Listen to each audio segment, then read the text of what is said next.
Perfect. Thank you. It's why they performed so badly in 2022. You now have, of course, Republicans going.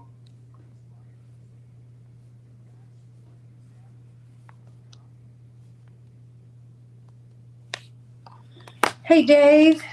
Okay, we got this. This.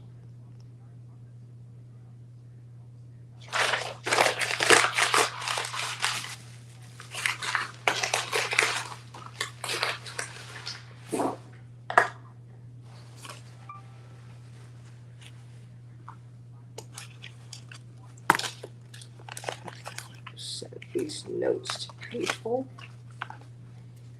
All right.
Hi.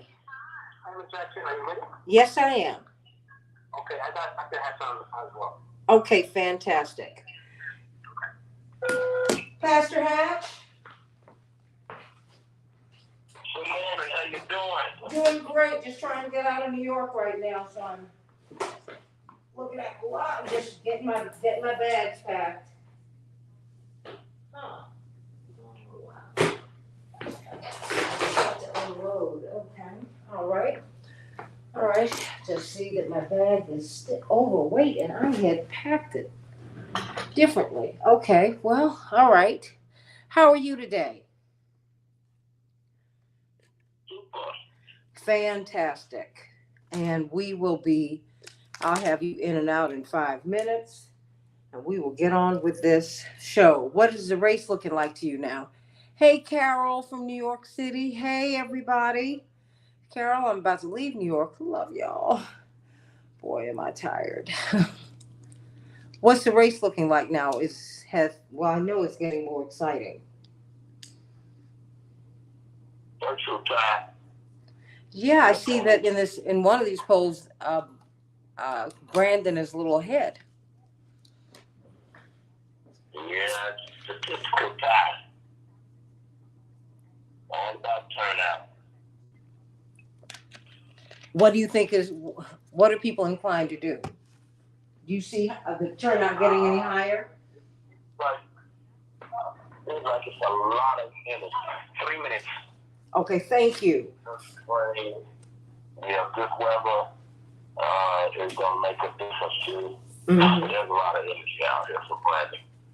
It seems like he's approaching his peak.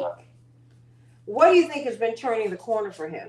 Do you and now wait a minute? You know we're on Facebook Live, so you know. Yeah, the youthfulness, and I think the youthfulness is probably just a big energy, fresh face. He's a likable guy, and I think after the politicians get back and you had the class on Right. He's a darn good campaigner. Okay. Yeah, a male race is local, but a guy that's just everywhere. Mm-hmm. Popular. It makes a difference. Well, you got to get along with people. There's no question about it. It's just it's been very interesting watching all these other people line up for Dallas. There's an interesting article in Slate that I just posted on my social. It'll be on my social media in a minute. That talks about all of the ghost of the Daily Machine.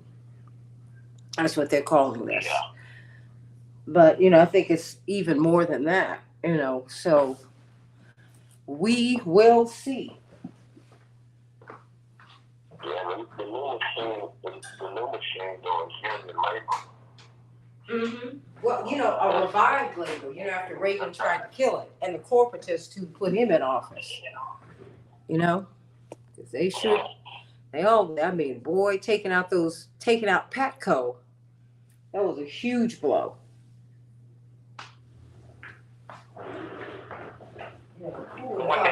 They would have fired a whole class of workers, right? Yeah, class warfare. Never saw anything like that. We had to drive to college. I was like, what? Oh, we're so accustomed to flying everywhere. My mother was like, all right, your father can get in the air, but I am not going to do it. I said, okay. 30 seconds. Okay, stand by.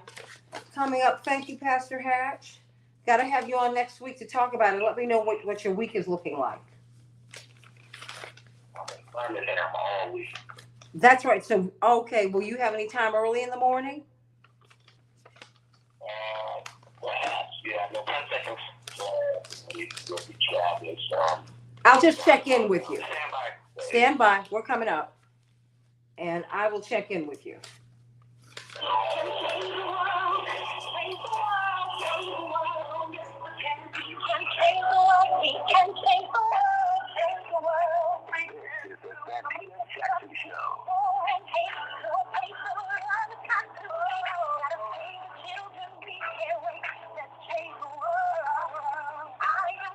Hey everybody, welcome to the Santita Jackson Show on WCPT 820, the nation's largest progressive talk radio station, and AM 950 Radio, the voice of progressive Minnesota. I am going to be on AM 950 Radio next week talking about this Chicago mayor's race. Everyone all over the country wants to talk about it.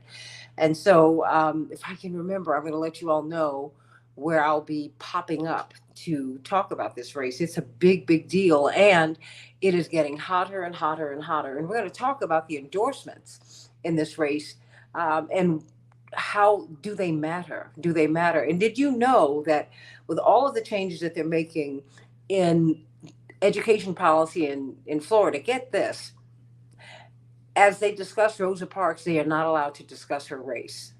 How do you discuss desegregation? How do you discuss the Montgomery bus boycott? How do you discuss her being forced to the back of the bus, which she refused to do and got arrested for? How do you discuss that without discussing race? We're going to talk to Dr. Reeves, Dr. Marnie Reeves, a brilliant educator out of New York. She teaches at the City University of New York and in the New York City Public High School. So she gets the kids into college and through high school and into college and through college. Just how do you teach? I mean, how does that work? I'm going to try and get Dr. Julianne Malveaux to dip in on that too. And if we can, talk a little bit about TikTok, but I promise you we'll talk about those hearings next week for sure. But we'll be talking in the next hour about the Chicago mayoral race and what difference the endorsements make. Indeed, many people are making a lot of the fact that a lot of establishment blacks are standing solidly behind Paul Vallas. Is that surprising to you? Should it be surprising to you? There's a Slate article that I'm putting up on my social media that talks about the ghost of the Daily Machine guiding these figures. So we'll see. We'll see. Remember, even as we disagree politically in this season, April 5th, we have to come together and make a Chicago that is great and make an urban America that is great and really formulate an urban American agenda that will save urban America and then help rural America. We've got some really big challenges that we have got to deal with right now as I look at the television and see that the president and Canada, the Canadian Prime Minister, Justin Trudeau, have struck a deal on asylum seekers. So everybody, let's get right to these headlines before we get some good news from Pastor Marshall Hatch. It's Friday, March 24th, 2023. I will be giving 3 pairs of tickets away to our mayoral debate. So keep it locked right here because at the bottom of the hour, I'm going to be giving away a pair of tickets. Every 30 minutes, I will be giving away tickets to the mayoral debate. So please keep it locked right here and call at 773-763-9278, but not yet. Everybody in Chicago will have a high of 44 degrees. It will be cloudy. 44 degrees in Minneapolis as well. But it will be sunny. In the NBA, the Bulls will be playing the Trailblazers. Of course, Minnesota has the night off and had the night off last night. In the NHL, the Capitals 6, Chicago 1, the Flyers 5, the Wild 4. And in March Madness, Gonzaga 79, UCLA 76, Florida Atlantic 62, Tennessee 55, and Kansas State 98. Michigan State 93. Oh, my sister got her PhD there. I know she's a little wounded, but this is going to be all right. And then, of course, San Diego State and Alabama and Miami and Houston and Xavier and Texas will be playing tonight. Who will make it into that top 8? Who will make the Final Four? Who will be playing for the championship? I know everybody's brackets have been busted. So let's find out what's going to happen, because this is a really, really exciting season, everybody.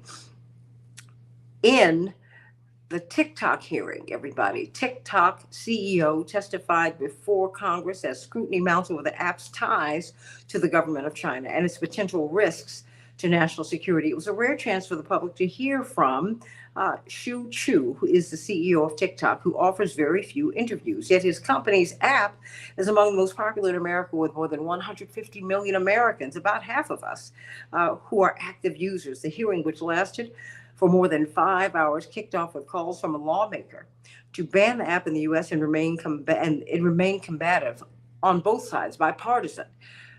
So what do you think about this, everybody? He used his testimony to stress TikTok's independence from the Chinese government and play up its U.S. ties. Indeed, they have a U.S. base. We got to talk about that, because all of these apps collect your data. They all do. And so I think that we all have to ask some questions about Facebook, about the search engine at Google. I think we need to ask some real questions of everyone now. It's an opportunity. It's an opportunity, everybody. Here we go with the weather. The same system that brought rare tornadoes to California this week after this mega drought will trigger widespread severe thunderstorms today for the Mid-South and Ohio Valley. More than 20 million people are under flood watches today across a large swath of the United States. Los Angeles schools will reopen today following the conclusion of a massive 3-day strike over wages and better working conditions for the paraprofessionals. The school workers, everybody. Thousands of school workers began picketing Tuesday after nearly a year of unsuccessful negotiations with the school district, leaving more than 500,000 students out of class. So though the strike may be over, frustrated members of the workers' union still say that they feel undervalued by low pay, minimal staffing, and inadequate hours as they provide essential services to the nation's second largest school system and the children and their parents, everybody, amid unprecedented demand, as it has been put in the CNN report.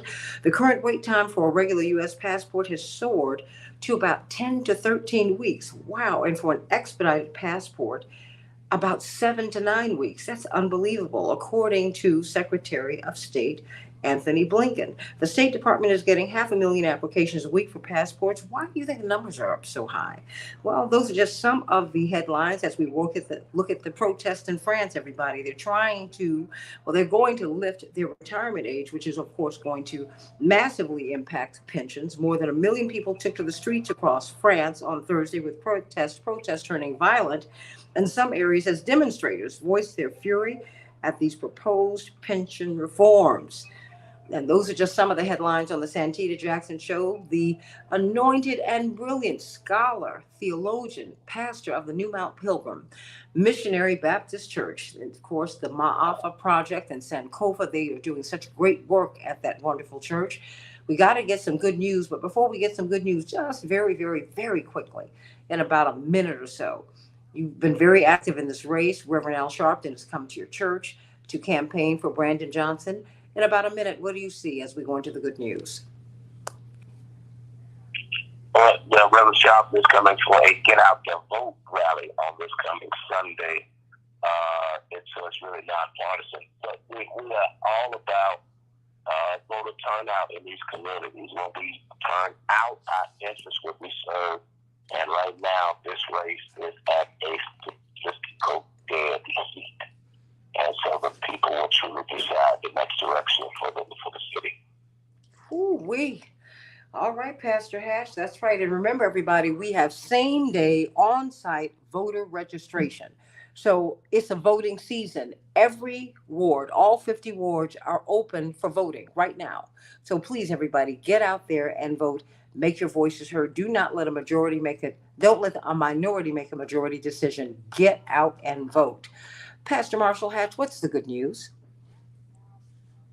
The good news is from Proverbs 29 and 18, where there is no vision, we perish. The people perish. Proverbs provides, and this is from my devotional from this season, the hidden wisdom of God. Proverbs provides with us a whole book filled with small nuggets of spiritual wisdom. Here, the wisdom of using vision as an oversight for life is highlighted. When the author says vision, it points to the need to have boundaries in our lives. It's about having a structured way of living with principles and values. The vision provides a law. Because of who we are in Christ, there are some things we will do, and there are some things we will not do because of the fear of the Lord. We have spiritual value and the presence of the Holy Spirit, and that sets boundaries on our behavior. People without boundaries live a life where almost anything goes. They end up diminished and devalued and regretful. They end up used and abused by others. They end up with uncontrollable habits and destructive addictions. They would not start out to make a mess of their lives. A lack of boundaries and self-definition led to a life out of control. Life without values, self-destruct. People without God end up drifting into spiritual meaninglessness and emptiness. Thanks be to God for Jesus Christ. He has come to save us and to give us life more abundantly. John 10 and 10. I've come that you might have life and life to the fullest. He teaches us to number our days and live life wisely. He alone has the words of eternal life. Beloved, in this season, stay with the Lord. Stay with the Lord's church. Live a life in the kingdom of God. A life that provides boundaries and a pathway that leads to life everlasting. It is better to live within the confines of God's kingdom than to live in the lawlessness of the world. Amen. Amen. I love that. You know, you have me taking notes. Proverb 29:18 and John 10:10. You got to have boundaries, everybody. God gives you day and night and a new day. Think about it. Pastor Marshall Hatch, how can we worship with you at New Mount Pilgrim? It's New Mount Pilgrim Missionary Baptist Church, 4301 West Washington Boulevard, Chicago, Illinois, 60624. And this coming Sunday at 5 o'clock, big Get Out the Vote rally. And of course, Reverend Al Sharpton in town with us. And the Pastors and Leaders Network and the community, our Justice Choir. It's time to vote in honor of Dr. King. Amen. Indeed, ironically enough, April 4th, the date of the election, is the 55th anniversary of the assassination of Reverend Dr. Martin Luther King. So it is one of life's great ironies. Indeed, it is a day in which we see all that Dr. King fought for. Not for Black people to head up government, but for us to govern from the bottom up. That is, whether you're white, red, yellow, black, brown, or white. if you have been born and if you live on the downside of advantage, you are somebody, you deserve to be represented. And we need to have a government that governs that way, that ensures that there is a floor beneath which no human being will fall. And so, God bless you, Reverend Dr. Martin Luther King, and let us honor him on that day that his life was taken from him. He was murdered, but he was willing to be sacrificed. Let us honor him by voting, everyone. Get your high school seniors who are 18, your children who are 18, whether they are in school or not, and get yourself to the polls. You can do same site on day registration. Get these college students, get people who are working. Make sure that they vote. Make sure that they vote. Make sure that they vote. Make sure that they vote. God bless you. And get over to New Mount Pilgrim on 5 o'clock on Sunday so that you can hear Reverend Al Sharpton and Pastor Marshall Hatch inspire you and uh, give you some understanding of why it is important to vote in this election. Love you so much, Pastor Marshall Hatch. My love to your beautiful family. Love you, love you, love you. God bless you. Dr. Shanina Knighton, how you doing? Infection preventionist extraordinaire. Of course, she is Hey Dr. Nina. Hey Dr. Nina. In social media, HEYDRNINA. Dr. Nina, what do you want us to know today? I mean, I'm beginning to hear more and more something that I did not hear. And I know you've heard me say this before, but at the beginning of the pandemic, I wish we'd heard about infection prevention. I wish we'd been told about the importance of hand hygiene.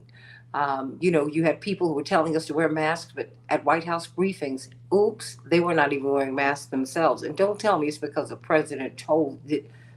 Don't even tell me that. Y'all were not wearing masks. So, and then we find out from Dr. Shanina Knighton, that we're not even wearing the mask properly. I was walking down the street. I said, so many people don't cover their nose with these masks, Dr. Knighton, and they're not washing their hands. That's exactly it. And good morning. So that is one of the biggest challenges that we're encountering, and we all know that it's been a thing. It's just that people tend to not pay attention as they should. So what do I mean by that? Meaning that when you actually think about anything that you do with your hands and it is getting ready to touch your face, hand hygiene should be very important. So when you are even thinking about a mask, when a mask is getting ready to go on your face, then that is something that should be considered when you know that safety is the first and most important thing, but also something that's foreign is coming in contact with your face. So imagine that you have a mask and you touch surfaces, and let's say getting ready to go into a store or building, but you touched all of the germs that everyone else has touched. You're now taking those germs, transferring it to your mask, and then transferring it over to your face. Instead, you should be washing your hands and then touching your mask, because the mask now then becomes a part of your face. So many people have not done this, and as a result, tend to think that masks don't work, or mask is actually one of the problems that is causing COVID. Well, in fact, it can be a vector for transmission of germs if you are wearing it improperly. If you're wearing it improperly, and if you're not cleaning your hands before, then we cannot make an accurate assessment and say that they don't work. And right now, that tends to be the message after a review came out. But the thing is, reviews such as that don't account for the fact of, are people doing it correctly? Are they cleaning their hands before? Are they still wearing them as chin girdles or right up under your nose? And as I pointed out before, remember, if you wear your mask up under your nose, then you're breathing in and out. You're taking all of those droplets, and those droplets are now falling on the outside of that mask. So imagine taking that mask off incorrectly by grabbing it not from the ears, but directly from the front. You've now transferred all of those germs directly to your hands. So it's very important that you practice hand hygiene before and after, and if you are removing it properly from ear to ear. Yes, as mask mandates continue to lift, that is promising. However, it is also important that should we face any more germs, any other contaminants, or situations where you need one, proper use of it is important.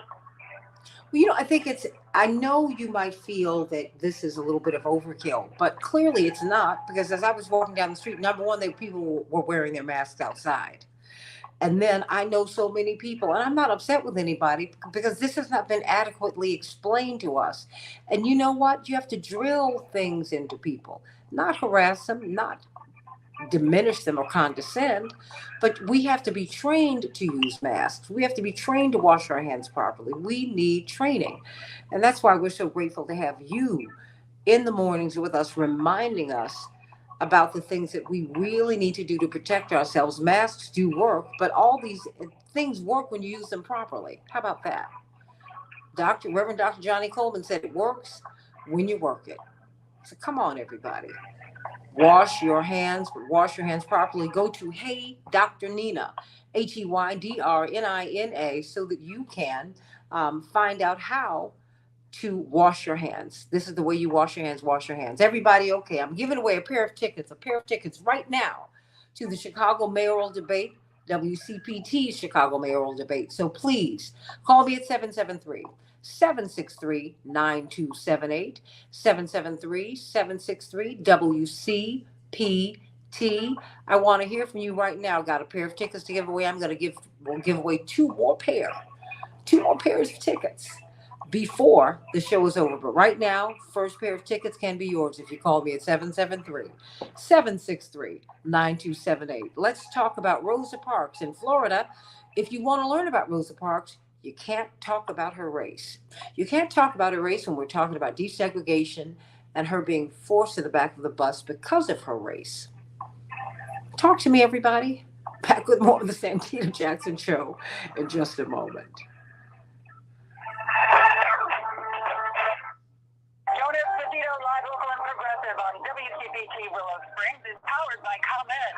Okay, Alex, I need you to turn this down just a bit, hon.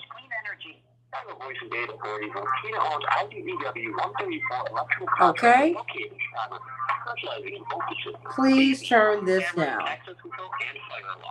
Alex, I need you to turn it down, hon. Okay, thank you so much.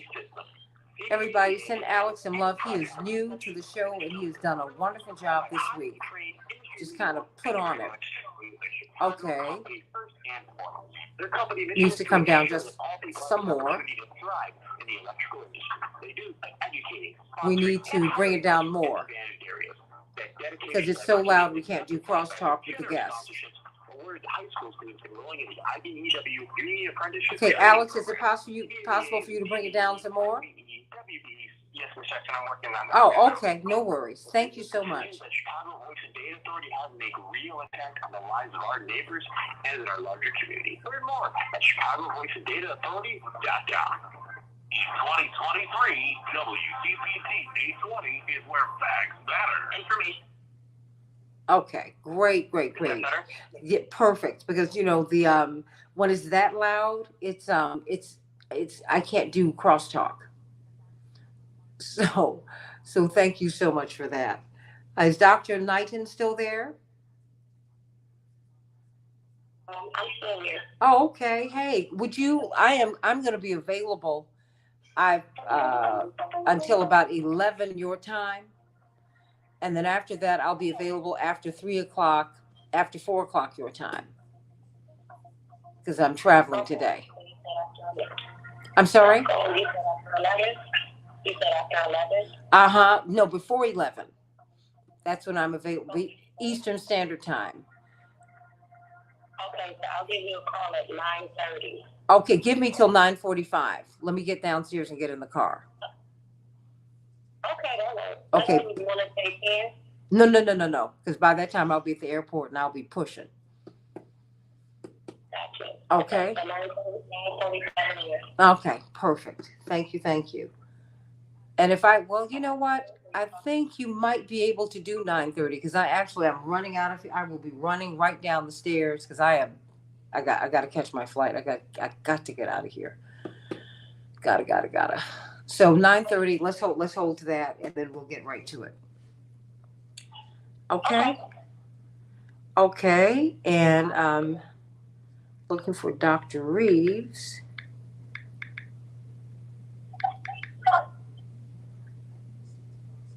Okay. And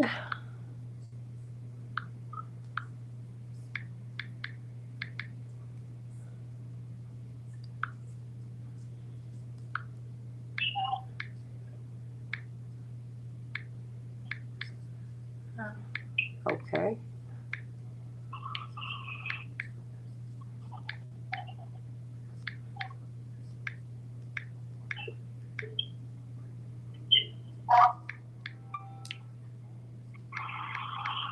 Okay.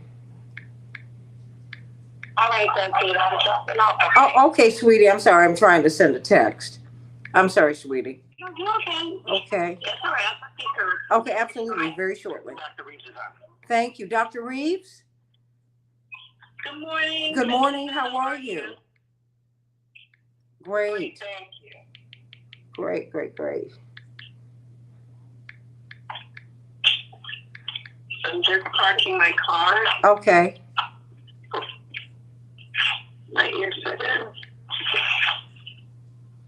Stand by.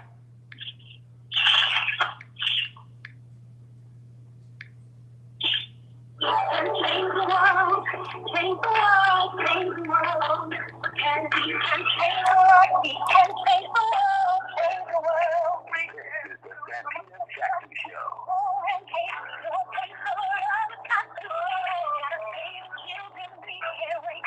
Let's change the world. I am free. Hey, everybody. Call me at 773-763-9278. Want to know if you want to attend this debate between Brandon Johnson and Paul Vallis at the Morning Star Theater a week from today. It is going to be something really, really, really special. You don't want to miss it.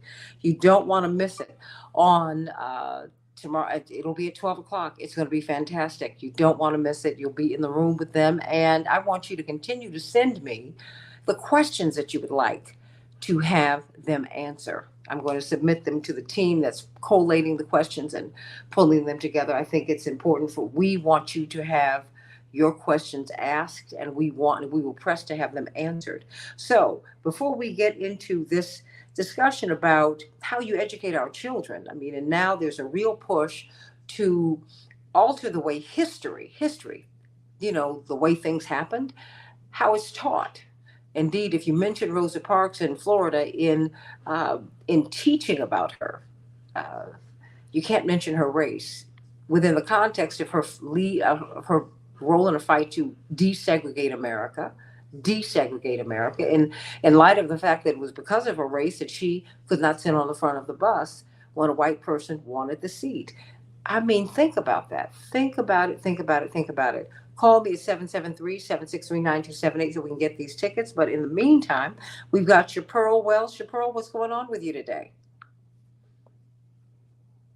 Good morning, Santita. Yes, at Celebrations by Us, we are your one-stop party connection.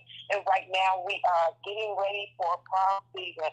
And we are taking orders for food for Easter. So give us a call at 708-526-4546. 708-526-4546. We can handle all of your food and decor for your table setup as well as also your suite tables and your prom decorations. So call us at 708-526-4546. 708-526-4546. We look forward to serving you. Thank you so much, Santita. Hey, thank you so much. Of course, that is Celebrations by Us. Everybody, let's talk about what's happening in Florida. Many people have been talking about the so-called anti-woke agenda of Governor Ron DeSantis, and quite frankly, of many parents, white parents, are objecting to really teaching history as Indigenous people have lived it, as African Americans have lived it. I would imagine as women have lived it, and you just keep on going down the line. We tend to tell a version of history that is not true. We don't want to talk about the horrors of slavery. We don't want to talk about the horrors of what happened to Indigenous people. This is not about blame and shame. This is about learning about what happened so that we can learn from what happened and never do it again. That's really what it's about. That's what it's about. And perhaps there's a fear that people will seek revenge. Well, people want justice. And that's what we need. So let's get with the program. Let's find out why it is that if you teach about Rosa Parks, please explain this to me, how it is that you cannot mention race. let's bring on Dr. Terrain Reeves, who teaches in the City University of New York as well as the New York City Public Schools. And of course, she's a union leader. And want to know, as a teacher, I mean, first of all, what is happening in Florida? Explain what is happening there. Good morning, Santita. Thank you for having me on the show. I'm standing here in Brooklyn, which is one of the largest melting pots we have in New York City. And it is definitely appalling to have watched everything that's been going on as far as the changing of the curriculum. And then to find out that they don't want to include Rosa Parks and race, and the manner in which they've been changing it. The manner in which they've been changing the narrative. You know, the interesting thing about it is...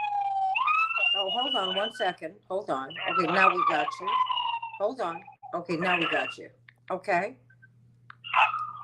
Yeah, so, you know, the fact that they want to remove her race realistically is letting you know that, like you said before, they do not want to acknowledge the atrocities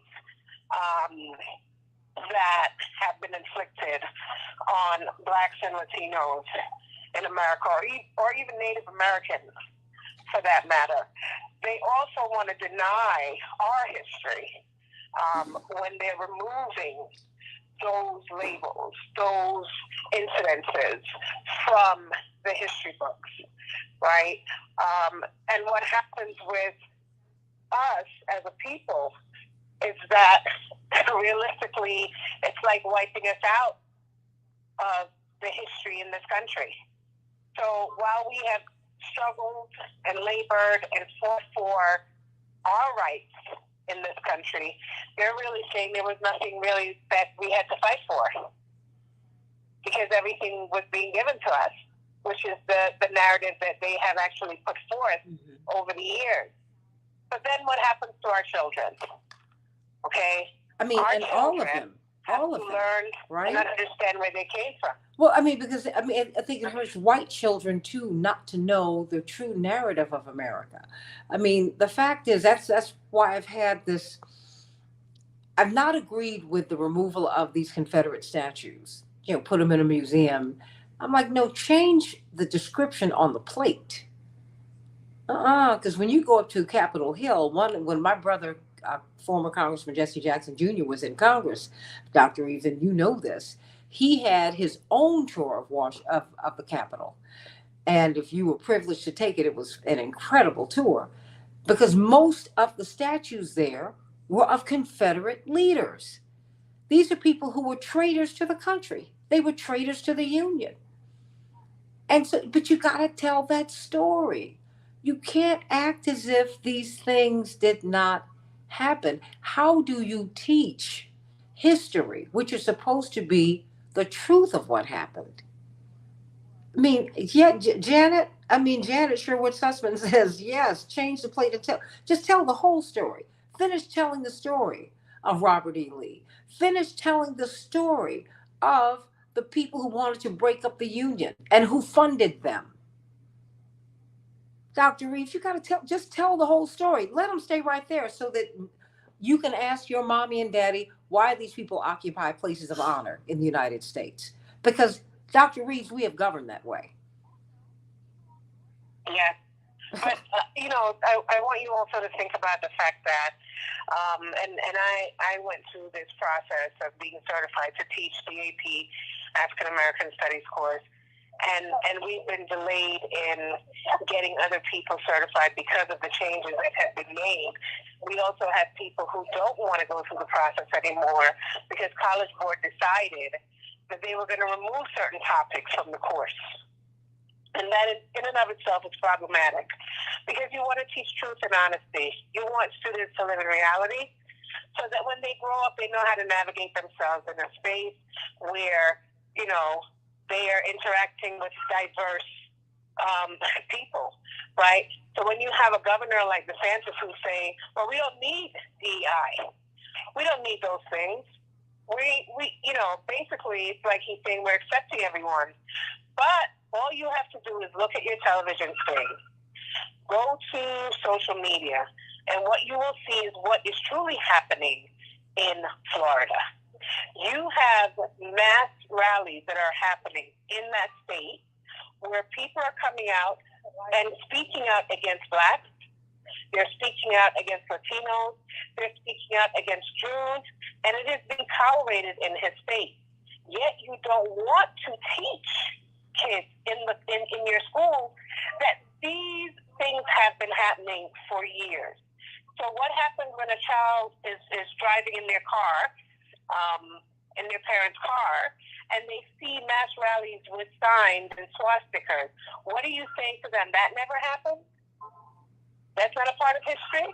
Because if you want to remove black history from your classroom, are you saying you're removing all other things that have happened in history where racism and segregation have been the mainstay and topics that have been discussed over the years?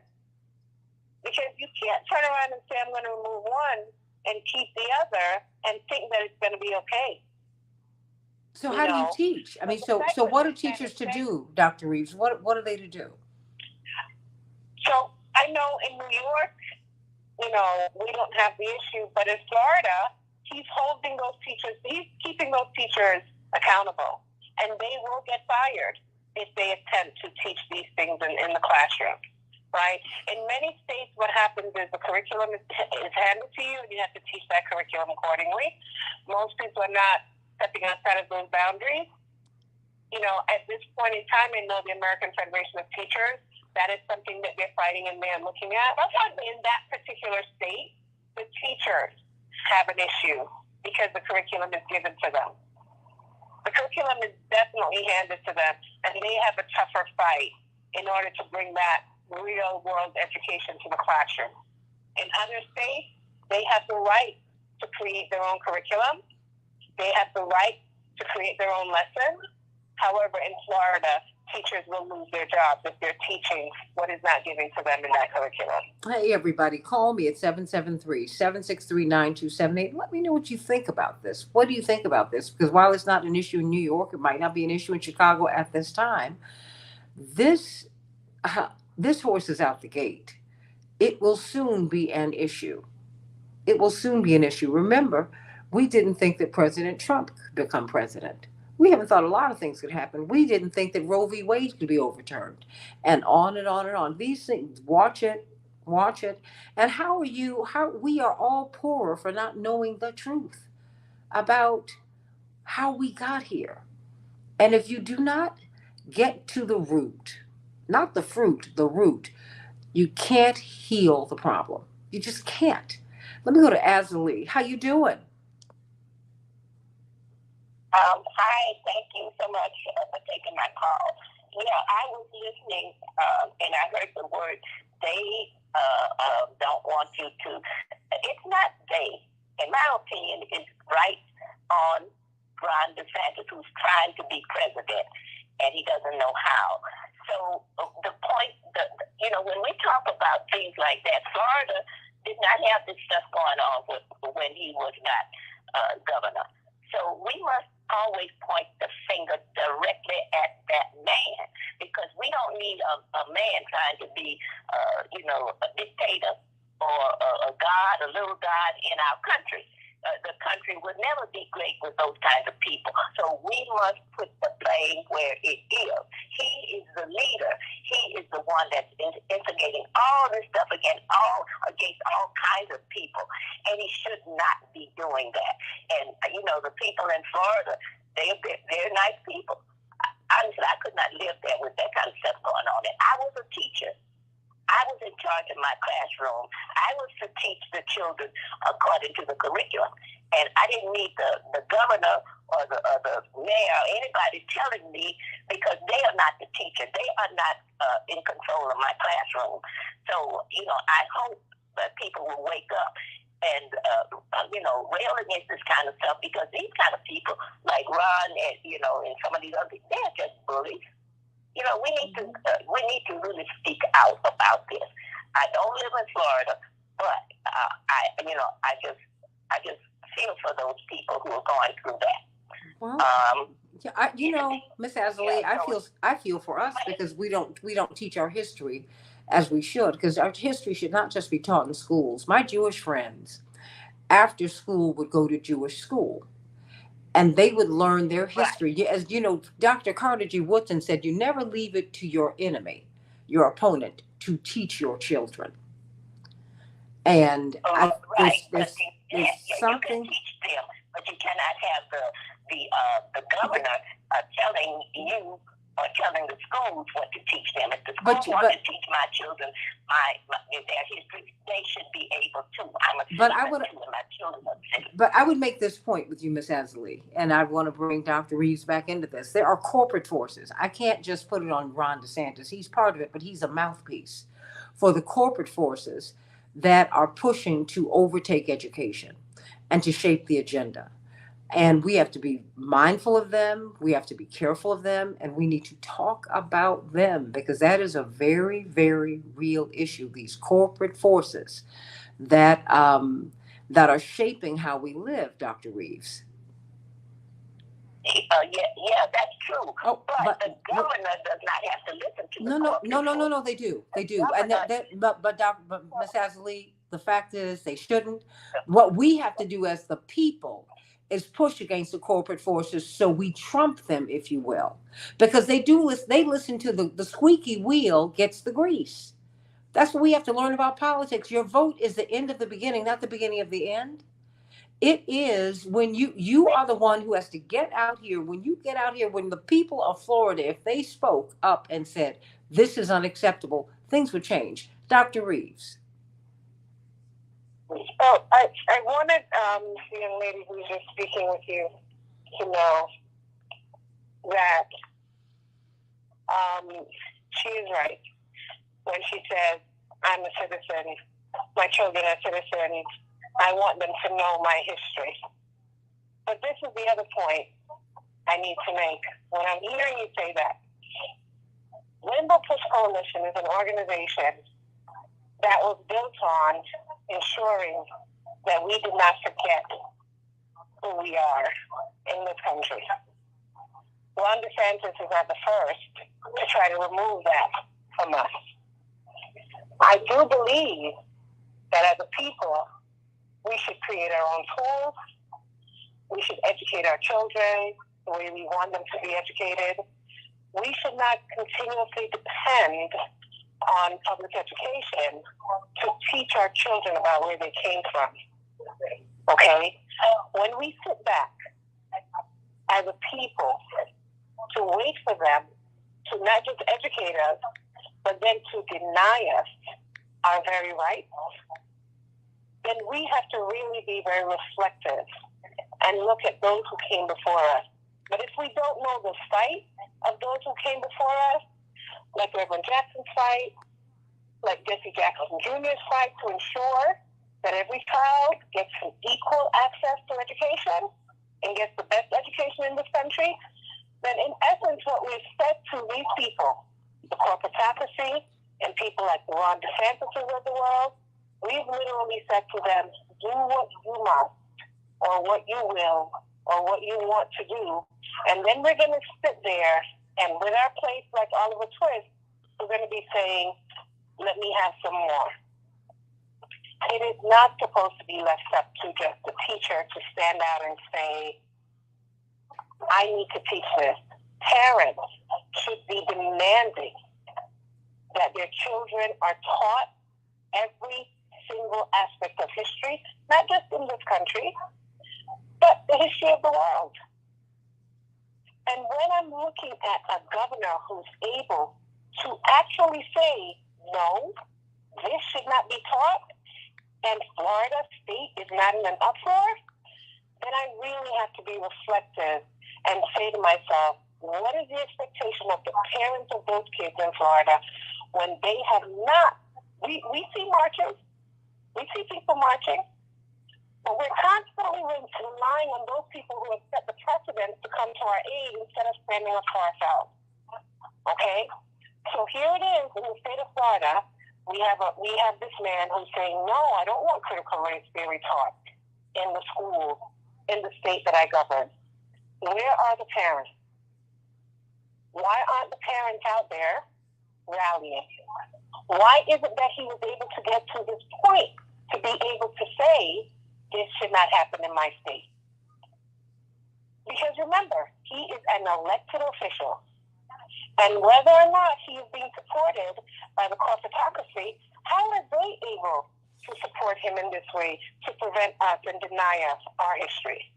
What should have been done, what must be done, is that at every step of the way, these people are supposed to be shut down. When we talk about boycotting certain businesses, we say it, but we don't follow through on it. And I remember coming to Chicago when Reverend Jackson said, we're going to march on the Gap.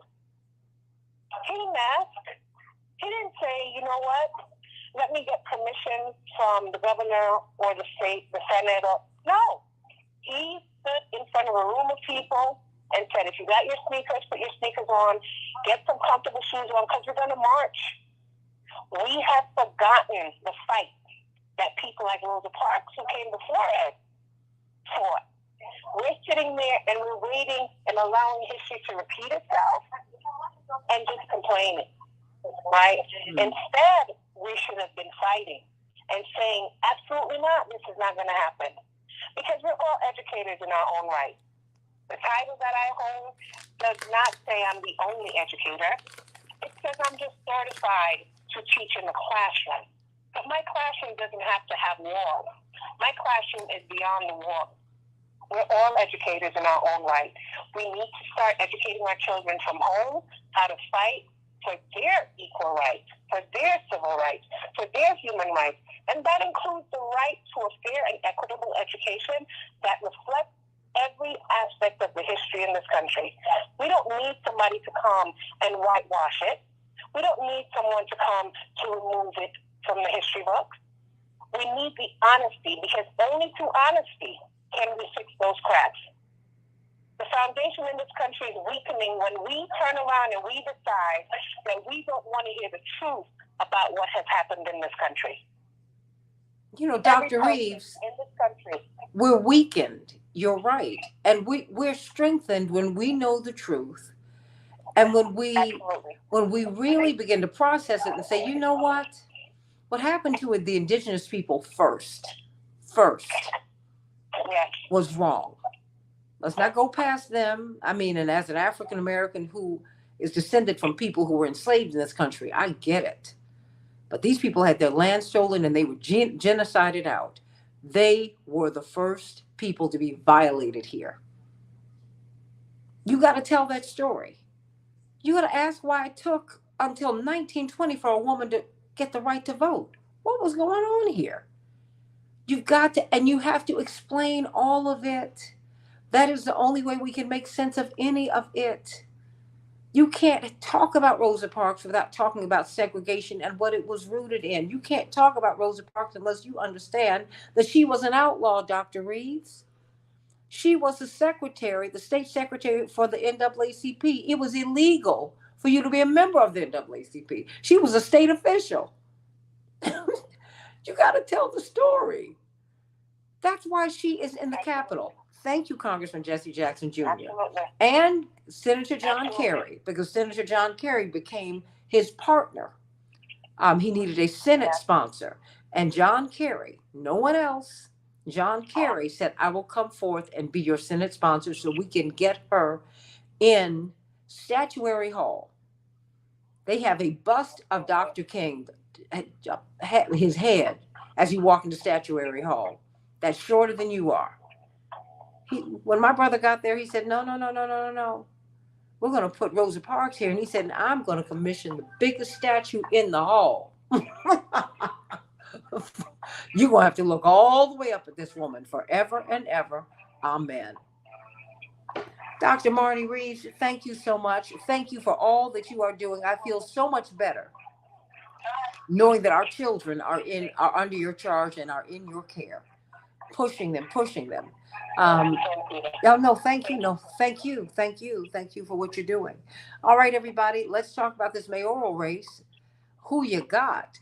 Call me at 773-763-9278 so that we can get some winners here. I want to give away some tickets. Some tickets. Alex, we're going to give away 2 pair right now.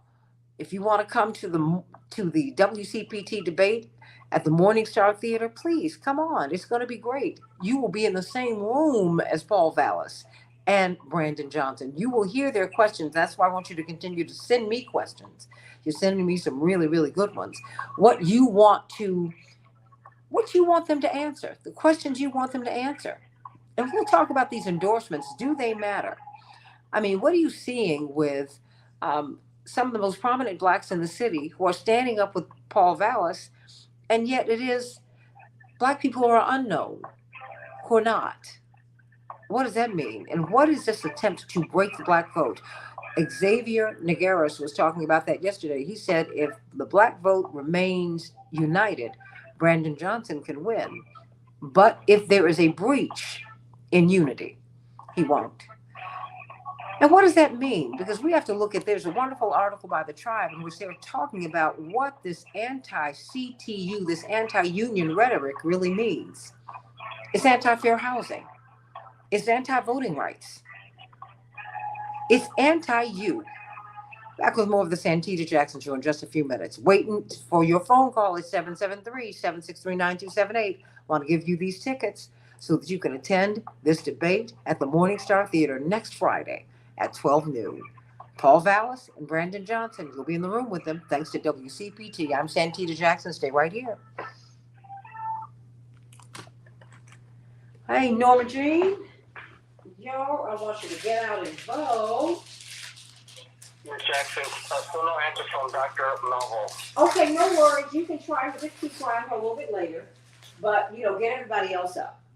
And one caller, she called in. She didn't want to be on the air, but I got her information as far as the tickets. So. Okay, well, give me her information so that I can announce the winner.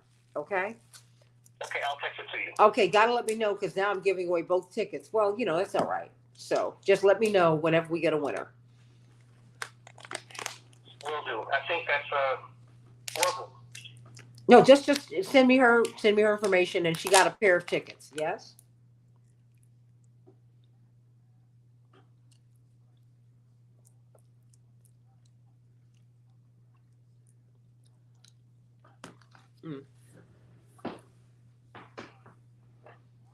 Okay, y'all. I am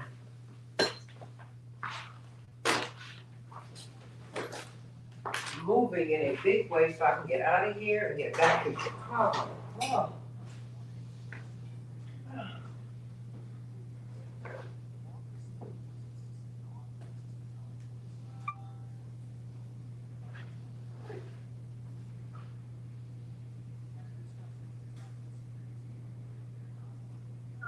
Ms. Jackson, I got a caller that wants for the tickets. You want to put him instead of the person who just left the information?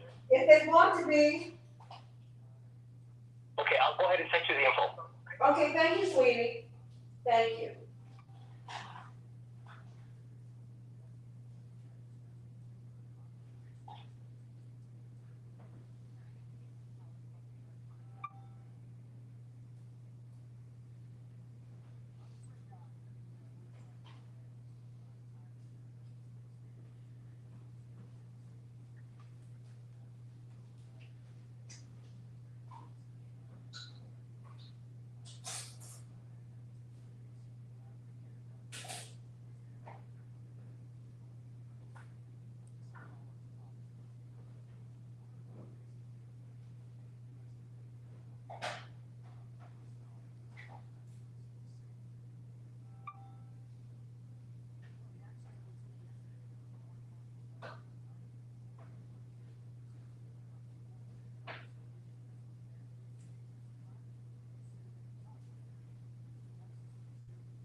fantastic. Thank you. Hi, Reverend Wilson. How are you? Good morning. How are you? I'm doing great. Thank you. Just trying All to right. get out of here this morning. Okay.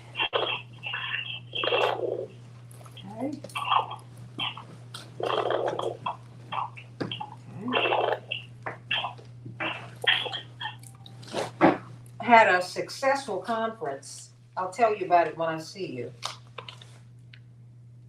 Okay. It was I look forward to hearing. run like a business conference. You know, different audiences have different expectations. Yeah. So that was, oh boy. Well, that's good. Yeah, it was. Well, Dr. Starks is on. Okay, fantastic. And we'll get Mr. McKee. He did not answer, but I'm going to call him right back. No, just keep trying. Thanks. Dr. Starks, how are you? All right. How are you? Doing great. Got Reverend Jeanette Wilson here with us. Excellent. Mm-hmm. I didn't realize that Reverend Wilson could preach as well as she did when she endorsed Brandon with all the ministers. Mm-hmm. Okay. Funny. You did an excellent job. I looked around behind me. There were like hundreds of them. Yeah, wow, this is easy. Yeah, it was quite uplifting to see that many people doing that compared to Willie Wilson's group. Yeah, 20 idiots standing. Well, they're not idiots now. They're not idiots. Don't do that. But, I certainly. By the way, followed to Paul Don. Yes, I did. That was so huge. I've never seen anything that sad in my life. It was, didn't understand that. Well, someone suggested that he might have had a breakdown or some kind. No. He's been ill for the last 3 or 4 years. Well, these are So the. I don't know. No. I just text you the information regarding the tickets. Okay, we see who won. Okay. Yeah, no, so really, Okay. really sad. It was very So, okay, sad. wait a minute. Tell me about Janet Sussman. Janet left her information. I apologize. The text came out weird. Janet left her information, but she's not on hold. She did not want to be on air. Okay, but Janet won a pair of tickets. Yes, and L. Stanley Davis is on air. Okay. She's on hold. Okay. And so I have one more pair to give away, right? Yes, ma'am. Okay, fantastic. Thank you. Okay. And so please try Dwight McKee again. Will do.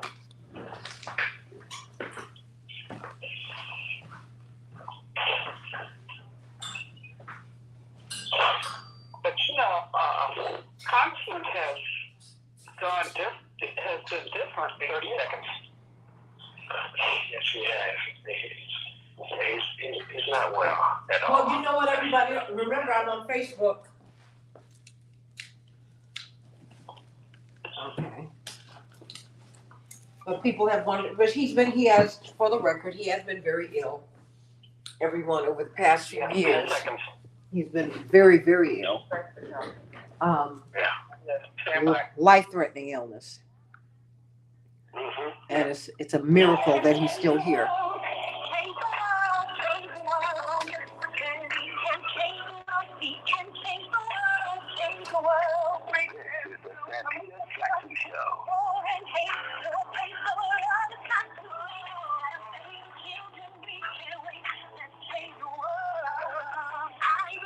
Hey everybody, welcome to the Santita Jackson Show on WCPT 820, the nation's largest progressive talk radio station, and AM 950 radio, the voice of progressive Minnesota. I want you to, I've gotten a couple of people who won a couple of pair of tickets. I've got one more pair of tickets to give away to the WCPT mayoral debate, you will be in the room with Paul Vallis. You will be in the room with Brandon Johnson. Now it is a statistical dead heat with Brandon giving the edge. But we'll have to see.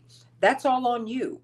If you vote, then we're going to see who'll be mayor. We will see. Want you to know we're in the voting season. Same day on-site registration. If you're not registered to vote, you can get registered to vote, and then you can just go on and vote. That's right. In all 50 wards, voting is opening. It is open, and in fact, we will be voting up until and through April 4th. Okay? So you got to get out and vote. Get out and vote, everybody. We're going to be talking about what these endorsements mean. Many people have wondered how the former Black Panther, of course, iconic Congressman Bobby Rush, supports Paul Vallis. But many people are asking that about a lot of Black people who are very respected in the Black community, really members of the Black professional class. They're lining up with him. Why is that? Working people, movement people are lining up with Brandon Johnson, but that's not necessarily true. A lot of people are surprising us in this, so we'll see. In the meantime, Brandon Johnson is getting momentum, and Paul Vallis is hanging in there. So we'll have to see how this is all going to pan out. It's all on you. You're the one who has the final say. So call me, text me at 773-763-9278. I want to know, what do you think about this race? What do you think about this race? Who do you think is going to pull it out? And more than that, I want you to continue to send me your questions that I'm going to submit to the team that's collating the questions for WCPT, because I want your voice to be heard. I want to be able to go to them and say, these are the concerns of the audience who listen to my show every day. How about that? That's right. So everybody, let's get right to it on the Santita Jackson Show on Friday, March 24th, 2023. In Chicago, 44 degrees will be the high. It will be cloudy, but it will be sunny and 44 degrees in Minneapolis, St. Paul. In the NBA, the Bulls will be playing the Trailblazers tonight. Minnesota will have the night off. In the NHL, the Capitals 6, Chicago 1, the Flyers 5, the Wild 4. And talk about wild. I bet you everybody's brackets have been busted wide open for March Madness, everybody. Last night, Gonzaga 79, UCLA 76 in a nail biter. Florida Atlantic 62, Tennessee 55, Michigan State 93. Oh, they fell to Kansas State 98. Can't believe it. Can't believe it. Where's Magic Johnson? Oh, that's right. He's no longer active, but hey. And we'll be seeing San Diego State and Alaska tonight, and Miami and Houston tonight, and Xavier versus Texas. It is fantastic. It has been wonderful, wonderful, wonderful. Just a few of the headlines, everybody. TikTok CEO Shu Chu testified Thursday before Congress as scrutiny mounts over the app's ties to the government of China and its potential risks to national security, according to the CNN report. It was a rare chance for the public to hear from the CEO, who offers very few interviews. Yet his company's app is among the most popular in America, with more than 150 million active users. We will see how this all pans out. The same system that brought rare tornadoes to Florida, which has been plagued with a mega drought, this week will trigger widespread severe thunderstorms today for the Mid-South and Ohio Valley. More than 20 million people are under flood watches today across this large swath of the United States. Los Angeles schools will reopen today.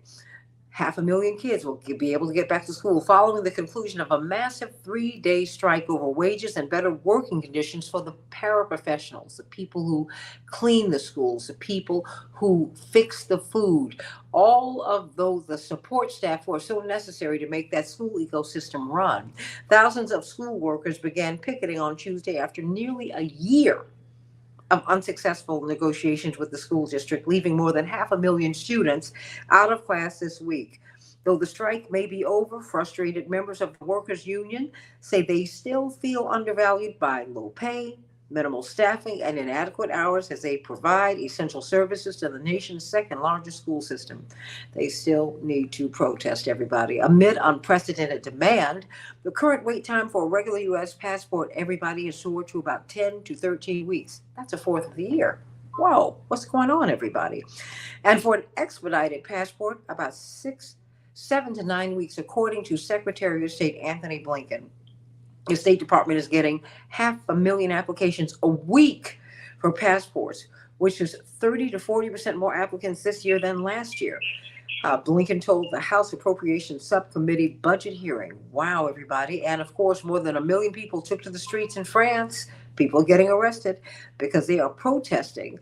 And the protests are turning violent as demonstrators voice their concerns, their fury at the proposed pension reforms, the lifting of the retirement age, everybody. Following flare ups in Paris and regional capitals, at least 80 people were arrested and 123 police officers injured, everybody.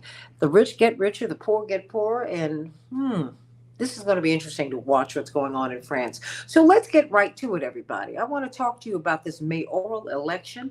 Want to know what your thinking is, but in the meantime, we did have a winner last hour. Janet Sussman, my sister. How you doing, girl? I hope you say hello to me so I can get a hug from you, girl. Give you a hug myself. She won a pair of tickets. And then L. Stanley Davis, before we go to this wonderful panel this morning. L. Stanley Davis, congratulations. I will see you at the debate. You were there the last time at the forum. How you doing? Congratulations. Thank you. I wouldn't miss it for the world. I would not miss it for the world. I just miss it for... Okay, now, Stanley, we can barely understand you. Oh, I was saying the critical times in which we are living. These are critical times. Absolutely. Critical times in Chicago that we're living in. And it is incumbent upon each of us as citizens of Chicago to do our part to make sure that the right person sits behind that desk on the 5th floor. Amen to that. Well, I'm going to see you next Friday, L. Stanley Davis. And so we're going to be giving another pair of tickets away. Now, very quickly, Stanley. Stanley? Yeah. Oh, very quickly, honey. What do you got to say? Oh, I'm saying that we're living in critical times in this city of Chicago, and that our future is at stake. And otherwise, we will perish as fools if we don't come together and put the right person on the 5th floor of the city of Chicago's City Hall. Amen to that. And just know that, remember, everybody, I keep reminding you, voting is the end of the beginning, not the beginning of the end. It's not just having the right person. You have to get out and go to these city council meetings. You have to continue to march. We must advocate because the corporate interests, they're advocating every day. The people who do not support either of these candidates will seek to be their best friends because they will need them, because they will have their hands on the levers of power. So it's a great thing to get the person you want in office, but you need to push to get what it is that you need once they get there. That fight never, ever ends. The struggle continues, and victory is certain when you continue with your struggle. Sending you much love. Stay right there, Stanley, so that my board operator can get all of your information so that we can make sure that you get your tickets when you come to the Morning Star Theater next Friday at 12 noon. It's going to be a fantastic debate. So let's get right to it. Right now, I've got you, Reverend Jeanette Wilson, who, according to Dr. Bob Starks, you said she fired everybody up when she stood with all of these ministers who were standing in support of Brandon Johnson. So, and we got Dwight McKee on with us. So very quickly, because let me go to you, Dr. Bob Starks, because I know you have a prior commitment, and I want to get you in before you have got to leave. What do you make of this race? We're seeing that we have a statistical tie now with Brandon Johnson being given the edge. It seems that he is beginning to surge, but I don't think that anyone should become comfortable with anything they see in polling or hear in polling. So what are you seeing out here, though? I agree with some of the polling, not all of it, because it shifts from 46 for Vallis, 44 for Brandon Johnson one day, and then the next day it reverses. 46 for Brandon and 44 for Vallis. I think, however, we will win this race. I think Brandon will win, and I think the way in which he will win is that he is going to carry the African American wards, and so it's his victory is dependent upon a decent turnout within the African American community. He's got to have that. He's got to have ground troops on the ground, boots on the ground, going to all of the areas in the city, and especially African American areas, going to the bus stops, going to the train stops, going to retail centers. That's what is going to give him the victory. Obviously, it helps that Jeanette Wilson and the rest of the ministers are there to help, but the real thing that he needs is boots on the ground at this point. Well, let me ask you this, because you're sounding like Reverend Frank Watkins, who made his transition, but what he has left behind is a magnificent body of work and a rubric for us to follow for the empowerment of those of us. My friend. Oh, well, I mean, family for me. I don't remember life without Frank, and I will never know life without him, because he is still very much in my heart and very much with me. And with all of us. His work is with all of us. He said there is no reason for Black people not to control City Hall, but not control it, everybody, for the sake of having a Black face there. I am not for a Black face in a high place. I'm for someone bringing the perspective of those people who've lived under the boot, who want to include everybody and who want to create a fair system. That's what I'm talking about. I mean, because I know Black tyrants and I know some white freedom fighters. I know some Latino tyrants. I know some Latino freedom fighters. I'm a follow Cesar Chavez every time. That's what I'm gonna follow. Dennis Kucinich. I'm gonna follow Bernie. And there's some people who shall remain nameless who can stay right where they are, because I'm not following them. I'm not gonna ask them to pass me a salt shaker. I'm like, I just don't want this. So help us to understand why Xavier Nigueras, who came out of the '88 campaign, he was the youngest person to run as a delegate. He was 17, running on the road nationally, campaigning for Reverend, bless his heart. And now he's become this big media mogul here in Chicago and nationally. He keeps on going back to the Black vote. He said, Santita, I've got this. We've got to give them the edge with Latinos, but they are split. I said, but let me tell you something.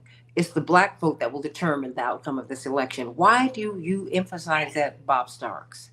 Dr. Starks? Because very simply, that was the vote that did not come out in the election in the first place. Mm-hmm. We had 20 and 25% turnout in many of the African American wards in the city in the general election. So now that group has got to be excited. Got to get them out to make sure that Brandon Johnson can win. We have Brandon has captured the vote of the progressives all over the city, from the north side, the south side, the east side, the west side. But he's got to have those African American wards that did not turn out as much as they should have in the general election. So again, I have to emphasize it. The only way he can win is he's got to hold on to the progressives across the city and add a large turnout in the African American wards. Well, that's my perspective. Before I go to the callers, and people are calling in, I want you to continue to call in at 773-763-9278. Robert, and is it Shakila or Shakikia? I want to make sure that I get your name correct, because I understand the correct pronunciation. Given the fact that I'm Santita, I get it. Reverend Wilson, your thoughts on this, and then Dwight, I'll pivot to you. Well, I think that Bob, obviously, Dr. Sparks is absolutely correct. We have to have a higher than up to 40% turnout in all of the Black wards. We have the power. It's our election to win or lose. It's our turnout that determines the next mayor. And so we were less than 30% in most of the Black wards during the primary. Mayor Lightfoot won every Black ward, but she did not get enough of a turnout to give her the victory, to get 50+1. In this particular case, Brandon Johnson to win has to win all of the black wards, some Latino wards, and the progressive wards. That was the formula that gave Harold Washington the victory. And the challenge we have is the level of apathy that seems to exist among people. They just, we have souls to the polls, are trying to get this turnout out. Preachers are pushing, busing to vote so that people don't have an excuse. We're pretty much going to have to go door by door. Have you voted? Will you vote? Let's go vote. It's that kind of push to get people out. And they can make the decision, but they got to make the decision in the polling place. That's true. Early voting has already started. Go vote today. Because this weather is up and down. You're in March Madness, and the weather is March Madness. And then we're going to have April sadness. Oh, there she goes. She is a preacher after all. Dwight McKee, your thoughts? Dwight McKee? Well, I think it's a little different with the nuance. Of course. I think that marginal difference that we do Hispanic community. Because I think there could be enough blacks to offset the votes of the whites. And somewhere down the middle was going to be the Hispanics will side more on the side of Brandon than they would on Ballas, as they figure out their interests and the interests of their children. I think Brandon has all the momentum as it becomes more and more exposed of Ballas' record. And I think that they see more and more, as Reverend Thurston said the other day, that Ballas is more one-trick pony. He only has one arrow in his quiver, and that is arrest. Police. Very redundant. And the longer he stays out there under that same commercial, the more people will see that he has really no other real programs except arrest. Dr. Starks, before you go, your thoughts? Well, I think we are on the road to getting that vote out. We have, Brandon has put together some real serious ground troops that will go throughout the neighborhoods, to the bus stops, to the train stops, and door to door to make sure that African American vote comes out.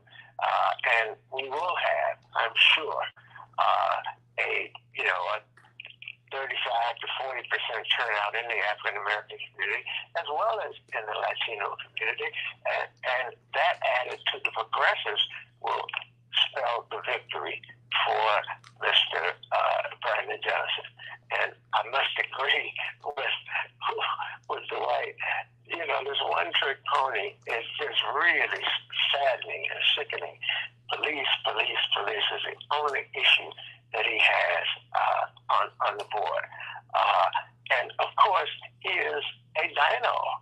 He is a Democrat in name only, which means that he is a dinosaur in the African American community and in the Democratic Party. Well, then why are so many professional black people? It's not just Bobby Rush. Bobby Rush has gotten in line. A whole lot of people are supporting him. What's the deal? Well, many of them, I think that most of them are tied to the old Democratic daily machine, and they want to, show their allegiance to that old machine. And the number one person in that regard is, of course, Mr. Jesse White, who came out of that old Democratic Party machine, and he's shown his loyalty to them. The second group, of course, that supported him are contractors, black contractors who swear that they got a good deal from Mr. Ballas when he was CEO of the Chicago Public School System. So I think I can't, and maybe Jeanette Wilson can explain the benefits. I don't understand the benefits. I do understand, the contractors and the the old people, the people who are tied to the Democratic machine. But I don't understand why the ministers would do that. Can you say mortgages? Can you say mortgages for these big churches? I mean, I get it. I just know at 81, Reverend fights like the Dickens to be independent, and it is a very very difficult thing to do. Very difficult. Callers, I'm going to come to you on the other side. Sending you much love, Dr. Starks. You know I'm going to have you back on next week. It is voting season, everybody. Call me at 773.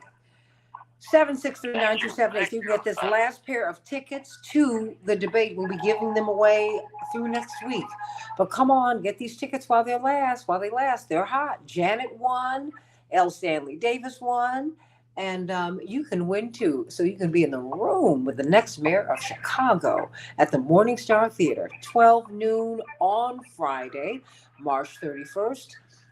Joan Esposito, Santita Jackson, Patty Vasquez, we will be moderating the debate. It's not a forum. They will be going back and forth, and it's going to be something special.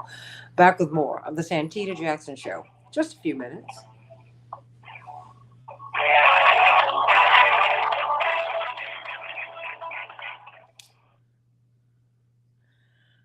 All right. Thank you, Dr. Starks. I think he might have left already. Okay. Jeanette? Yes, ma'am. Okay, thank you. And Dwight? Okay, I'm going to go to these callers when we get right back. But thank you.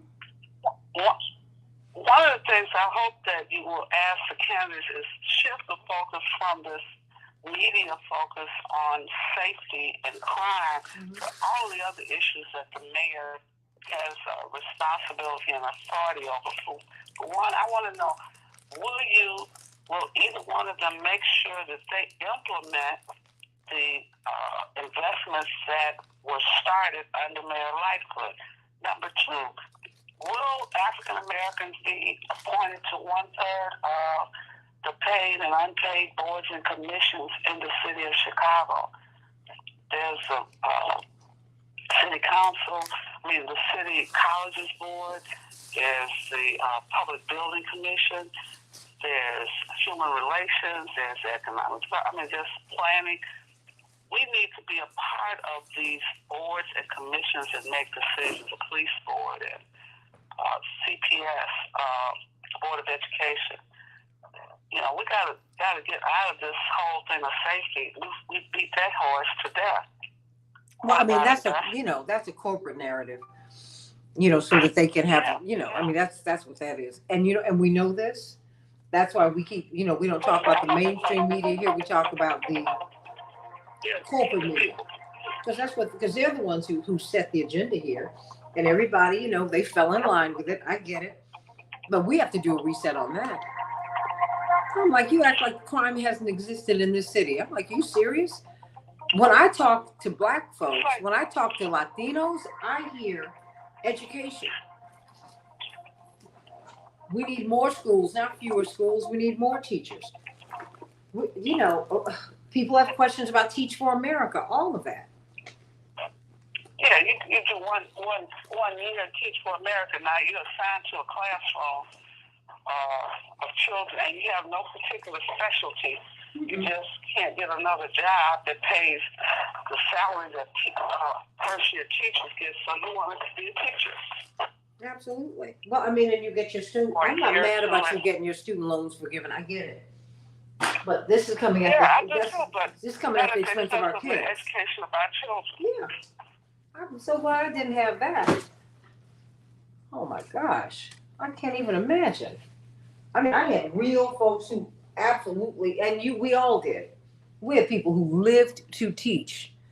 But we used to have, so much regard for teachers. We don't have that kind of regard for learning, Dwight and Jeanette. Folks have folks reading. I'm sorry, Alex, do we have a winner? No, 1 minute. Okay, thank you, hon. Okay, everybody call in. Oh, Renee, you said your water tested for lead. You said the city's pumping even more lead in our water than usual while they're replacing the water pipes. Wow. They just dropped off water filter pitchers in her neighborhood, Dwight and Jeanette. She lives west, but they started working on the pipes in November. That is awful. That is awful. That is awful. 10 seconds. Okay, stand by. Do we still have the callers? Not yet. Okay. No, I mean, who are holding. Okay, fantastic. Okay. Stand by.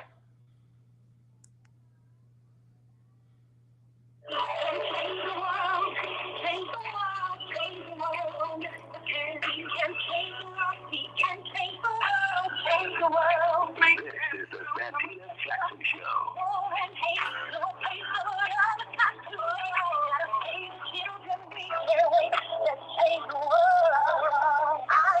Hey everybody, I've got 2 more pair of tickets to give away. Come on. Well, actually 2 more tickets, a pair of tickets to give away. There you go. For the WCPT debate. Of course, I'm Santita Jackson. This is WCPT 820, the nation's largest progressive talk radio station, and AM 950 radio, the voice of progressive Minnesota. And I'll be on with my brothers and sisters to the north in Minneapolis, St. Paul next week to talk with you about this race. Everybody wants to talk about the mayoral race in Chicago. It means so much. There's been an anti-CTU/anti-union rhetoric. And the CTU has taken the lead on fair housing, on fair education, on really making America and this city work for everybody. That's what anti-union rhetoric is about. Whatever our issues are with the union, and we have to fight to make unions fair. We absolutely do. But in principle and on paper and in many ways in practice, they help to make America better. Otherwise, you'd have sweatshops, y'all. Come on, think about it. Call me at 773-763-9278. I want to give some of these tickets away, 2 more today. So we've got Dwight McKee, noted social scientist, and of course, Reverend Jeanette Wilson, of course, Maple Park, United Methodist Church. She is the senior pastor there, and she's also at Rainbow Push, head of Push Excel. And then we've got some callers. So let me go to, is it Shakilia?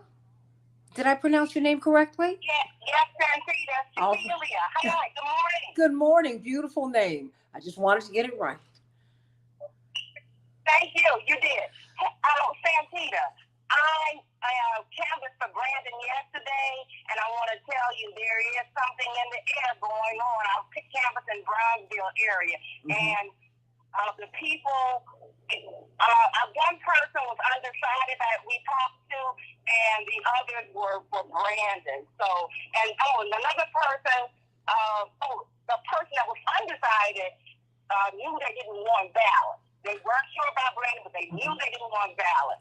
And I'm gonna tell you, I listened to a podcast that was 2021, the Dialogue podcast. Yes. Called Balance. Anybody can listen to that. That will show you who he really is. They asked him a question, the interviewers asked him a question about CRT in the schools, and he said that he thought that, well, he said he initiated, during his tenure, he initiated African American curriculum, not just in February, but throughout the year. And that he didn't think that it would supersede. He thought that the core curriculum was more important than anything. And if the African American curriculum should not supersede the core curriculum. Well, it shouldn't be one or the other. You can do both.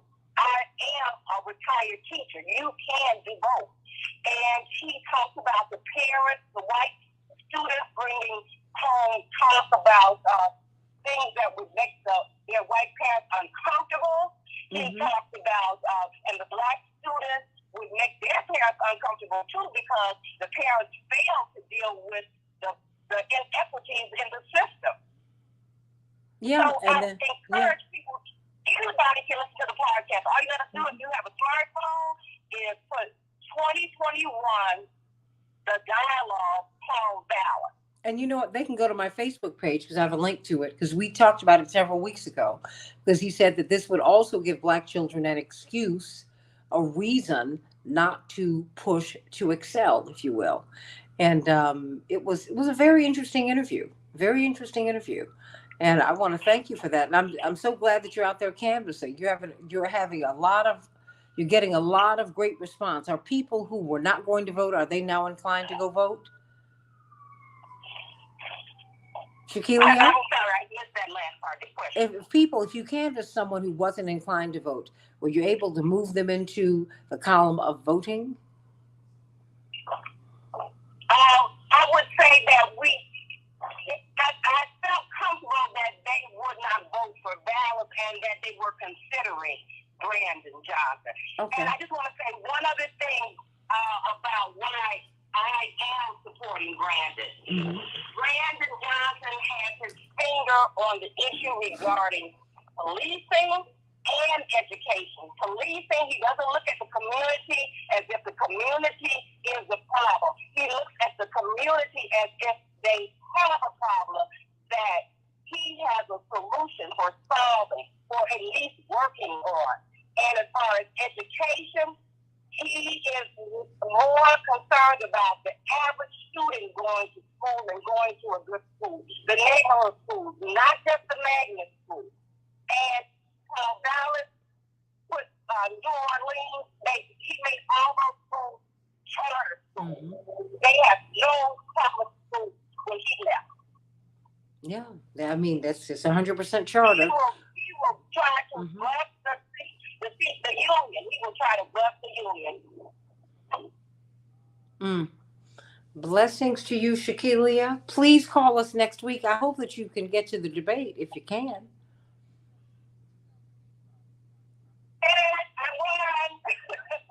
I'll be there. Oh, yay. Woo. Love it, love it, love it. Ding, ding, ding, ding, ding. Sending you much love, girl.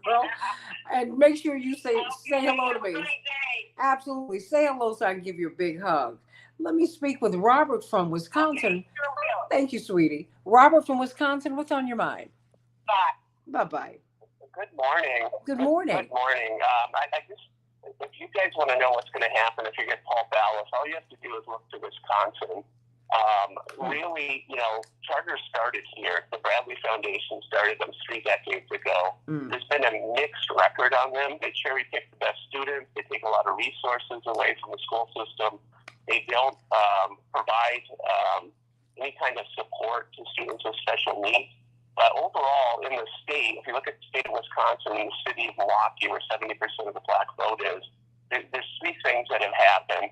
They allowed people who work in the city, the police, the fire department, people for the city, to live outside the city in the suburb. There's no longer a residency requirement, hurting the tax base. They set up this charter system. Walker rolled out Act 10, which basically busted the public union, so they couldn't bargain and negotiate for better wages. So, one of your guests, Dwight, he hit the nail on the head when he was talking earlier in the week about Negro League Baseball, Major League Baseball. Really, what's gone on here in the city of Milwaukee is they've tried to weaken communities, the school systems, and the tax base. And at the end of the day, it's really kind of a land grab. And the people in the suburbs, the state is sitting on $7 billion. They won't provide the money back to the city. The city of Milwaukee sends $1 to the state of Wisconsin. They get 66 cents back. They're sitting on a $7 billion surplus. And then out in the suburbs, they just do overrides if they want to fund their schools or get the lead pipes fixed. So that's what Chicago has in store for it if they go with Paul Ballot. So I was really happy to see Chuy Garcia get on the right side here and supported Brandon Johnson. And I wish more people would come out for it. So I think Milwaukee and Wisconsin is a microcosm of what's going to happen to the city of Chicago if they put Paul Ballot in office. Thank you for that testimony, and thank you for letting us understand the role of the Bradley Foundation, because this is corporate driven. This is corporate driven, and we need to understand they have corporations have spokespersons, and the guys guises oftentimes of many elected officials. But you, in order to deal with this problem, don't just look at Ron DeSantis. Look at his funders. Look at the people who have promised him money to run for president or to become governor again. You got to look at all of those pieces, Dwight. Yeah, you do. And that's why you use that example of Negro baseball. Is how they busted up the major leagues and captivated the best and the brightest of the Negro players and increased the value of the major league teams. At the same time, decreased the value of the Negro league teams. And the Negro league teams that were mostly owned by black people in the stadiums and the concession stands went belly up, where the influence of the major league teams profoundly increased in value.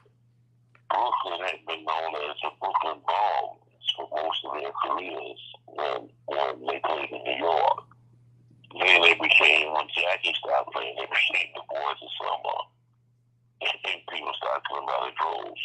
That's why I use that example. And so that's really what has happened to education in the black community. They take the cream of the crop, increase the value of the charter schools so that the academic Jackie Robinsons and the academic Hank Aaron's, the academic Ray Maxes all went to the charter schools. And the neighborhood schools, like the Negro teams that they left, like the Kansas City Monarchs, they eroded and ended up being able to justify being closed so that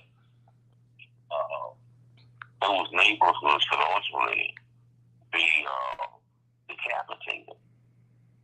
And then the land, then people who moved out the land really lost its value. And so then the vultures come in and get the land and reduce prices and be able to gentrify the whole community at a discount. That's what the scheme is. The other scheme in terms of academic scheme is that to take, and I know we're going to talk about this later on, but take Black history out of public education and homogenize it in such a sense that when it's all said and done, it's not going to be racism and slavery and oppression that is creating our condition, but our own innate inferiority. And so white people will have no accountability and will have no responsibility for their behavior over the years. And so issues like retribution, issues like reparations, issues like the big payback, all those will be off of the table. Because the fact of the matter is we are who we are because it's our own fault. And white people have no responsibility for it. That's going to be the party line in public education. It's, you kids can't even talk about racism because the reality is if y'all wouldn't have been black and slow and dumb, you wouldn't have been in that condition in the first place. And so it gives white people the opportunity to say we made it, we are who we are, because we were superior, and you all are not who you are not, because you all are inferior. Let me go to Chaparral. Chaparral, what's on your mind today? Santita, thank you so much for taking my call. I must say I am just so disgusted with the fact that so many black local officials and, prominent black people have come out to support Balance, as if they do not realize and they remember the destruction that he has paved the way throughout our city. Not only in Chicago, but we see it in Philadelphia, we see it in Connecticut, we see it in New Orleans. We see his track record. And I was listening to a podcast the other day, and one of the speakers stated that Black life is a series of negotiations that force us to evaluate what our life is worth. And so that's what I see these Black elected officials doing. They're negotiating to see what our lives are worth to improve their lives. Because they have, let's just be honest, if they're coming out to support balance, they have cut a deal.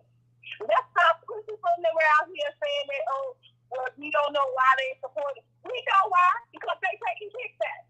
They have made a choice to ingratiate themselves. And so we have to be very clear that when they made those decisions, they are no longer a part, as far as I'm concerned, a part of the Black community, because they are not looking out what's best for our interests, but instead their own personal interests. And I am offended as a Black person to sit here and look. I am just like totally disgusted when I see all of these people coming out for balance when they know what he has done and they know what he is proposing. And I think that the destruction, when he talks about how he feels about the police situation and how, he wants to basically give them the full law and order to control, that we're going to feel the brunt as Black and brown people. The effects of giving the police, full control over what's happening here. You think that we had problems with stop and frisk before? If he gives them the clear go-ahead, we're going to be targeted again.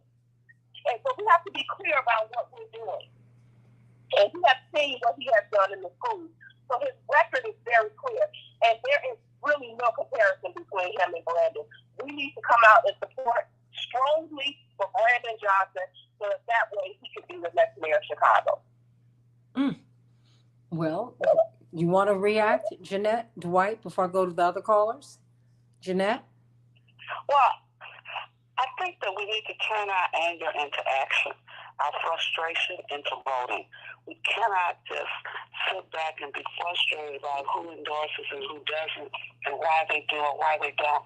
My issue is we have power. Our vote is tremendous power. And so I would ask every mother, every father, every neighbor, every worker, make sure that the people who cross your path on a daily basis, ask them a simple question: have you voted yet? If not, why not? Who are you going to vote for? Make your way to the polls. Early voting has already started. I think we just have to create this atmosphere and make people uncomfortable, sitting at home being frustrated. I don't know what it's going to mean. It's going to mean a lot. It means a lot to the average worker, because now you have the labor unions that are supporting Brandon are, for the most part, the working class unions. Those are the people that clean our beds in nursing homes and in hospitals. Those are the people that clean the buses that run every single day. Those are the people that drive the buses. Those are the people that teach our children. Those are the people that are security guards. So when you think about voting, you're voting for people, the garbage workers are part of the administration of the mayor. That's streets and sand. So if you want more people working in streets and sand, if you want more power in planning, if you want more power in each of these departments and areas, if you want to see more contractors that look like you rebuilding the infrastructure of the city, then you need to vote for a mayor that's going to fight for fair and equitable contracting. This is some serious thing. This is what happens this year will impact us for the next several years. This is not just a one-time thing. The whole nation is watching Chicago because it sends a message to other major cities around the country. When we elected Harold Washington, you remember this, at least Dwight and Santita and others, it sent a ripple effect of election of African-American mayors. And I'm not voting for Brandon because he's Black. If I compare education, if I compare experience, if I compare commitment to children and to family, we've elected mayors that wouldn't send their children to public schools. Why are you going to manage the Chicago public schools and you don't believe your child should go to these schools? You got to really stop complaining and start thinking. And then you got to hold them accountable. And Santita keeps saying, it's not like you send this person to City Hall and you never go to a council meeting. You never make sure that that person is opening up the park for your child to have quality exercise and recreation after school. You got to pick somebody that's going to put in charge of the educational system at the city colleges and Chicago public schools that really want the education to go forward. Absolutely. People who teachers with the credentials to teach. Absolutely. Let me get to some of these. Business person. Absolutely. Well, you got populism or corporatism. That's the question today. At least it's one of them. Let me get a couple of these callers in before I get some closing thoughts from you and Dwight today. I'm not going to be able to stay on afterwards, but call me at 773-763-9278. I have 2 more tickets to give away. I know you want to be at this debate. Renee, what's on your mind, hon? Hi, good morning, and thanks for taking my call. I just wanted to piggyback a little bit on what Charles said regarding the police. I'm a bit horrified that he's talking about taking away the residency requirements. It's already bad enough that most of our police officers don't come from our communities, at least not in my 10th district police station, which is mostly white. We know a lot of them come from Mount Greenwood. They used to come from Bridgeport. I don't want Chicago to be like Ferguson, where you have occupiers coming in who don't have any regard for you whatsoever. They're not a part of your community. That, to me, is scary. That alone is enough not to vote for Paul Vallis. And then when I think about Paul Vallis, when he was in charge, when he was in that newly created position as CEO, not only was he there to destroy schools in our community as part of the dating machine, at the same time they were destroying public housing, getting rid of black voters, and destroying the schools that were in their communities, and blaming the people by failing them for test scores and failing the whole staff of schools, the lunchroom workers, the cooks, the janitorial staff. When schools closed, they all lost their jobs. So that directly impacted black communities because the teachers' assistants and the custodians and the lunchroom staff often came from the communities where those schools were. We cannot put this man in to finish doing what Daley started when he started getting rid of black people from the city, not giving them vouchers in the city. I'll give you a voucher in another state or in a suburban area far away, but not in the city that you already live in. We can't let that happen. I hope people vote. And you can do it right now, everybody. Same day on-site registration. Sending you much love, praying for you as you have this lead in your water. Renee, let me get Mary. You'll be the final caller today, but I want to give these last tickets away. 773-763-9278. Alex, let me know if we have some people who have gotten these tickets. I want to make sure. Mary, what's on your mind? Your comment or question? Hi, thank you. I am calling. I'm a retired teacher and a canvasser for Brandon Johnson. I think that we no longer can teach World War II in American history because German Americans and Japanese Americans might be offended. Oh, that's rich. Now, Miss Mary, that's rich. Now, wow. Are you serious? You make a point. You make a point. So how do you think history should be taught, Miss Mary? The truth. The truth. As well documented as possible. I think right now, if we want to learn about slavery and conditions at that time, we have to find books about it that people have written. But that should be in every textbook. You know, the fact that in the heat of the summer, women dresses were worn by slaves. Shoes were not made to fit, but just made for practical manufacturing purposes. So people were in pain working in the fields all day. What did you say? Tell the truth. Just tell the truth. Yeah. Tell the truth. Miss Mary, I think that's the word of the day. Literally, I have 30 seconds for each of you. 30 seconds if I interrupt you so I can pivot and get on out of here.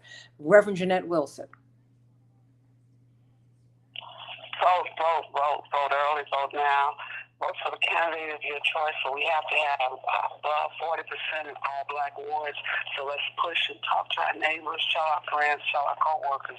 Call 10, text 10, tweet 10, vote one time. All right, Dwight McKee, 30 seconds. Well, I know Mr. Paul Madison want all criminals arrested. His child was a drug dealer using illegal drugs. He don't want it arrested. Another son shot somebody in police under unusual circumstances. He didn't want it arrested. Seems only when it's to us. And it's bad for me that this is a resident about people being arrested and going to jail. People wake up. In spite of what they say, woke is a big thing. Vote your interest. Vote for your children's interests. And you don't want to walk through the world asleep, everybody. You don't want to do that. And read that article. It was the Tribe media group that did the investigation into Mr. Vallis' son, who was a police officer in Texas. For the record, he was found to be in that group of police officers. One of the police officers shot a black man. He did not do it.